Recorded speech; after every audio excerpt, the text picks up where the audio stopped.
Gross, live from the fabulous sports department of Lancaster newspapers. We're previewing Saturday's Penn State Maryland game at noon in Happy Valley. Penn State a slight favorite, but I think it's kind of a swing game in the seasons of both teams. I think both teams can think in terms of maybe 7 or 8 wins are on the table if they win Saturday.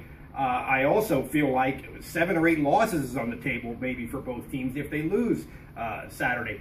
Maryland coming off a 52-7 loss to Wisconsin, which is, I think, points out some of the weaknesses that Maryland has. They have trouble with big physical teams. They're 108th in the country in defense against the run, and Penn State does not run the ball very well, but maybe they can do it on Saturday, and maybe they'll have to if the weather is bad. It's supposed to be cold and maybe rainy up at Beaver Stadium, so that's an issue. Penn State coming off a very emotional night game with a packed house at Ohio State, officiating controversy, lots of stuff went on in that game. Will Penn State be able to crank it up again emotionally, I think, is a big issue. If not, Maryland is capable of beating Penn State. They've got a lot of experience. They have a lot of athletes. They're not real good up front, defensive line, offensive line, but they've got good quarterback play.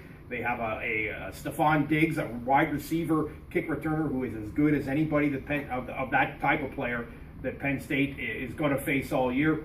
So I think it's an interesting game. I think it's kind of an odd game in terms of the intangibles. I think it's a pretty even game in terms of the intangibles, so we'll see what happens on Saturday.